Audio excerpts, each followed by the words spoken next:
So I was asked to give a presentation on the topic of life cycle analysis. Do you see, actually, just a question, do you see this part of the screen of GoToWebinar on your screen, or do you just see the presentation? I think people can choose to see the whole screen. Yeah, do you see the whole screen? Because I have the, yes. the part of the screen of GoToWebinar also on my screen. But if it doesn't disturb, it's okay. Yeah, okay. There's an orange arrow so you can click on it and the whole panel will go to the right and minimize. But everybody can see your presentation. Yeah. Okay. All right. So I was asked to give a presentation on electric vehicles and on the environmental benefits of electric vehicles. And we look at the methodology of life cycle assessment, which is a very valuable tool and method to assess the environmental benefits or effects of electric vehicles. So this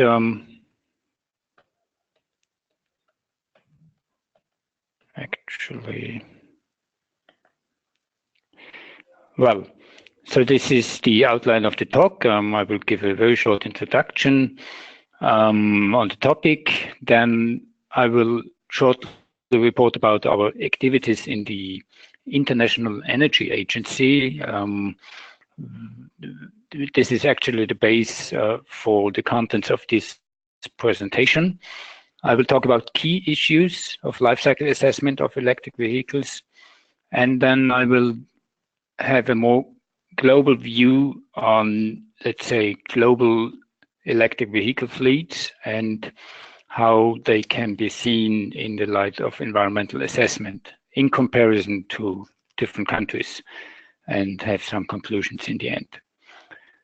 So when we talk about, let's say, the successful market introduction of electric vehicles, we have different elements and players and influencing factors defining the success or not success of electric vehicles.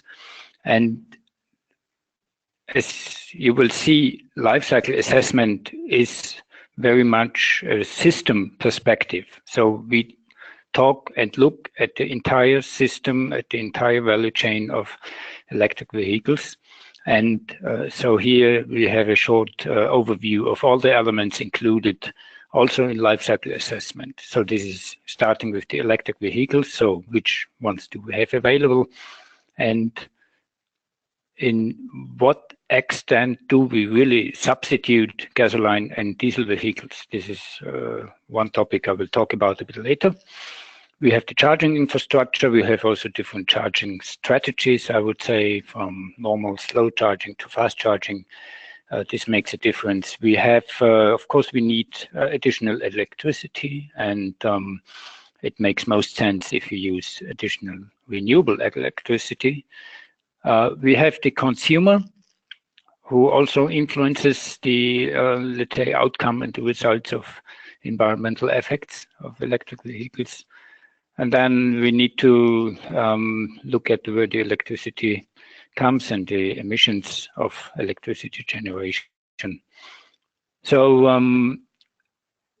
when we look to alternative propulsion systems, alternative transport systems, and especially when we want to compare them to conventional vehicles like benzene, gasoline and diesel vehicles, we need to apply life cycle assessment, because we have the environmental effects and impacts in different phases of the entire value chain, from production of the fuel to the use in the vehicle. So in conventional vehicles, you have mainly the environmental effects coming out from the exhaust pipe of the car. And in the electric vehicle, you don't have any emissions in the use of the car, but you have them in the chain before during the energy generation. So that's why you need to have life cycle assessment applied. And life cycle assessment, probably most of you have heard what it's about. So we assess the entire full value chain from the production of the primary energy carriers through all the conversion, let's say, phases of the energy until it ends in the electric vehicle, and the electric vehicle provides a transportation service. And in each phase, it may be electricity production, it may be the grid, it may be the charging infrastructure in the vehicle. In each of these process steps, you have inputs like material inputs, resources, and also energy to produce the vehicle, for example, or to produce the facility for electricity production. And from each step, you also have outputs, mainly in the form of emissions to air, to soil, to water, also radiation, for example. So this is all included in a full LCA. You can extend, of course, the perspective a bit from looking only to environmental impact in the life cycle perspective to also include the other elements of sustainability, which is economy and society. So that's what we increasingly focus on, to have a broader view, which effects do certain new technologies have on environment, on economy, and on society. But this is just a short side view, and a lot of different research institutions try to develop consistent indicator sets and methodological approaches for life cycle-based sustainability assessment. So, as I said in the introduction, we are involved in the International Energy Agency. The International Energy Agency has certain, they call it implementing agreements. So the HEV is the hybrid and electric vehicle implementing agreement. And this is mainly a networking activity. So each country which is member of this implementing agreement and of these tasks, you see the subtasks dealing with certain aspects of hybrid and electric vehicles. And each country usually sends one institution to these network meetings, and they try to harmonize methodology, also data sources, and it's mainly a platform for information exchange rather than really doing new research activities. So there are two tasks related to life cycle assessment. One has been already completed, task 19, and the second one is a continuation.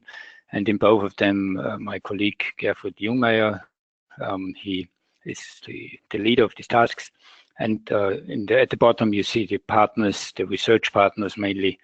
In these activities we are working with together, and they are all quite renowned institutions in this field of life cycle assessment and electric vehicles. So there's the task activities mainly consist of workshops. Some of these workshops have already happened. Some are still planned.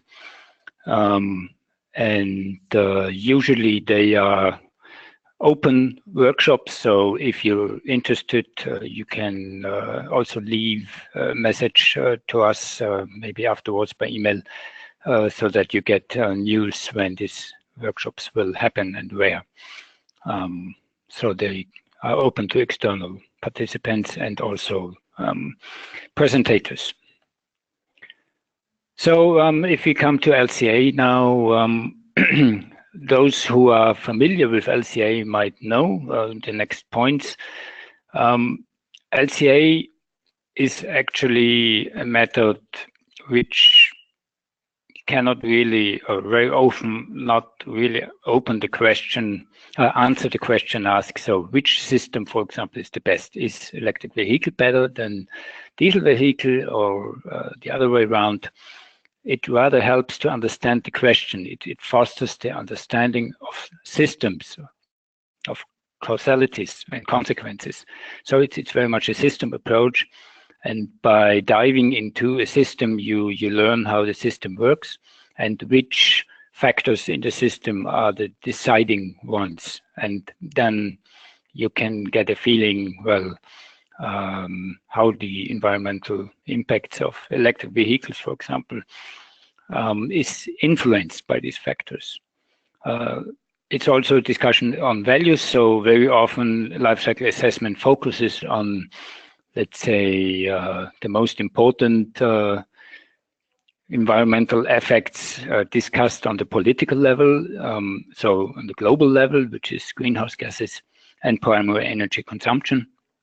But there are many others, and the scientific quality of, let's say, the environmental impact indicators is quite different. So it's very, let's say, the scientific base for greenhouse gas impact is probably much better than on a very local specific level in relation to human toxicity, for example, how elements, emissions have an impact on cancer, for example. This is much more difficult and sophisticated to assess. So altogether, it's always good to think in ranges instead of exact numbers. So whenever you see an LCA which has a very, very detailed numbers, it's probably too exact, because there's so many influencing factors that you will never really get an exact number which is correct, I would say. So the 7 key issues of LCA. The general issues like the state, which state of technology do you choose? Where do you get the data from? Life cycle modeling issues. How do you include the end of life? So how do you consider recycling, for example? How do you consider allocation? This is mainly for side streams when you have production of energy and you have co-products. How do you allocate the emissions to them? I come now to probably the most important key issues of LCA for electric vehicles, which is the vehicle cycle. So the entire phase life cycle of a vehicle, from the production to the use to the end of life, the overall energy demand, the driving energy demand, and the fuel cycle. This is the second point. So where does the electricity come from? The choice of the electricity mix. I will talk about that a bit later. And well, then it depends, of course, which environmental effects you want to assess. And in the end, what do you compare it to? So what is the reference system? Which vehicle size do you compare? What is the driving range? And most important, do you really substitute 100% diesel and gasoline vehicles by electric vehicles? So in Norway, they did a, let's say, survey, and they came to the conclusion that 100 battery electric vehicles substitute about 85% fossil-driven gasoline, diesel-driven kilometers, and 15% substitute walking, bicycling, public transport, other mobility forms. So actually, when you have 100 electric vehicles, you compare them probably to 85 fossil-driven vehicles. So let's talk about a bit the vehicle cycle. This all concerns, let's say, the databases for life cycle assessment, and you need to look into that before you can do an assessment. So the energy consumption in the use phase has different contributors, which is the drivetrain, the energy needed to drive from point A to point B. You have heating and air conditioning, you have light, radio, navigation, etc. You have standstill losses of the battery, and you have the battery charging losses. And battery charging creates losses on two sides. One is on board the vehicle, and one is at the charging station itself. And the bigger part is probably here at the battery on board, where you have losses due to the balancing of the elements of the battery. So here you see a diagram which represents all these parts. So basic consumption, which is just for the drivetrain, and all the additional parts of the energy consumption in the use phase. And when you look to literature, then you find quite a big range of possible values of experience values. So you get quite a big range, and so you have some factors on the right side of this diagram, which mean, for example, factor 2 means that the highest observed value can be 2 or 3 times higher than the lowest value. So since we decided to present values in ranges, we come to the next graph, and this shows you the dependence of greenhouse gas emissions on the y-axis to the fuel consumption on the x-axis. So you have the greenhouse gas emissions gram CO2 equivalent per kilometer driven in relation to the fuel consumption kilowatt hours per 100 kilometers. And we compare different propulsion systems and vehicles. So you have the diesel, and you see that you have quite a big range. It can be a small car with, let's say, 3 to 4 liters per 100 kilometers, which is 30 to 40 kilowatt hours, up to a bigger car with maybe 8 liters per 100 kilometers. And then you put on the same graph biodiesel produced from rapeseeds, Fischer-Tropsch biodiesel from wood, and then you can compare it to battery electric vehicles, which are driven by, for example, electricity from natural gas. And the fuel consumption is lower since the vehicle is more efficient. So you can have here some different electricity sources plotted. So like the UCTE mix is the mix in the European Union, or electricity produced from 100% hydropower, or from PV, including storage. And then we also added the renewable hydrogen fuel cell cars. And so now it depends. This graph shall just show that it depends very much on the system choice, what you compare. So if you have, let's say, a very big diesel car replaced by a smaller, very efficient electric car, then you can talk about a reduction of greenhouse gas emissions by 90%. But if you have, for example, a small diesel car substituted by a battery electric vehicle, which consumes about 30 kilowatt hours per 100 kilometer, and electricity is produced by natural gas, you can have an increase of 30% of greenhouse gas emissions. So this is just to show the relations and the importance of the system choices when you model LCA.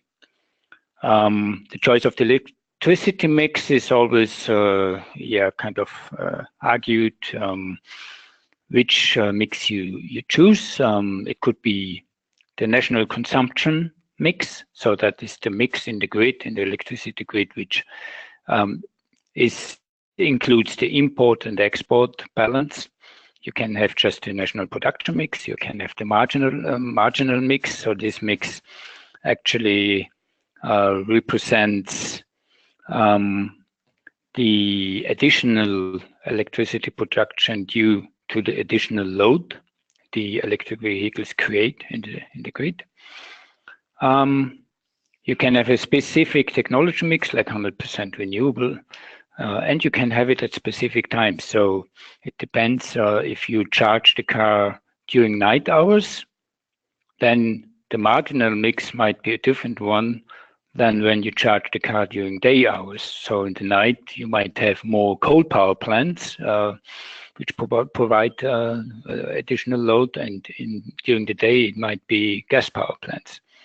So a lot of choices to take, you see. This just illustrates, the next slides illustrate, how you really, how detailed you assess, let's say, or approach the reality on the brackets. So if you have additional renewable electricity production and you want to combine them with electric vehicles, you can have electricity produced by PV and by wind, but how do you connect them? And we kind of have now 4 scenarios where you can see, well, you can connect them directly, you can connect them via a storage in between, you can store it in the grid, and you can do a combination of 2. So the next 4 pictures show you, illustrate this. Direct connection means you have a house, you have the PV installation on the roof, you have the charging point for the car in the garage, and you directly connect and charge the car at the point and in the time where the PV produces electricity, which is in some cases realistic, but in most probably not. You can have a storage in between, so this could be a battery in the house.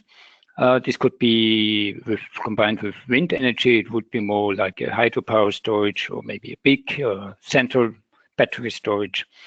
And then you charge the car maybe during night hours. You can also feed the PV electricity into the grid, and then it might substitute natural gas power plants during the day, for example, during lunchtime when the sun is shining. And when at the time when the car is charged during night hours, you might have additional electricity from coal power plants during the night. So this is something you can consider or not consider in an LCA, but it would be probably more closer to reality when you consider not only connect directly PV to the car charging station. And so here you just see an example in the perspective of life cycle assessment when you have, for example, electricity from PV. On the right side, you see that EV loading and renewable power generation are totally simultaneous at the same time. So PV is generating electricity, and at the same time the car is charged. When you add a battery in the house to charge or to store the energy from PV, then you have an increase of greenhouse gas emissions due to the use of the battery. And the battery also needs resources and materials to be produced, and you have losses, etc. So there's an effect. Let me show you some comparison, let's say more an international view. We made a sort of tool for providing facts and figures on the environmental benefits of electric vehicles worldwide and also country specific, mainly focusing on the countries involved in this International Energy Agency tasks. So we created fact sheets for each country, and I will go through a few results. So these fact sheets document, well, how many vehicles are there, and what are the assumptions, what is the electricity production in this country, and what are the results in the end. Sorry. So, for example, this is Austria, and this is the electricity production in Austria. we took all this data from statistics of the International Energy Agencies to have the same methodological background and data source to really compare the different countries. And so this is actually the greenhouse. This is actually the electricity balance. So you see the terawatt hours produced per year, produced in the country, and then this violet and pink bars show the import and export balance. So we did this for each country. And this is then the result in terms of the greenhouse gas emissions of electricity at the charging point. So per kilowatt hour. So how many CO2 equivalent emissions do you have per kilowatt hour electricity? And even within a country, this can vary from year to year, since in Austria we have a lot of hydropower electricity.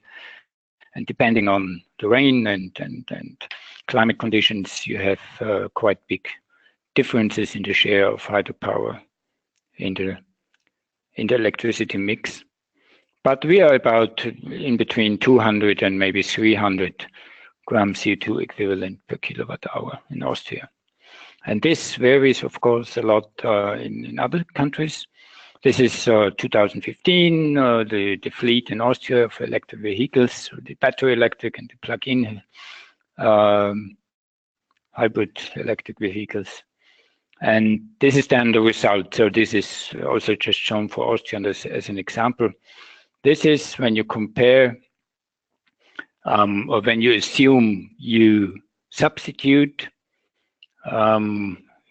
just let me switch. So in 2014, we had 4,100 electric vehicles, and they substitute, as I said before, not 4,100, but a bit less diesel and gasoline vehicles, since we assume that they are the battery electric vehicles also substitute other forms of mobility.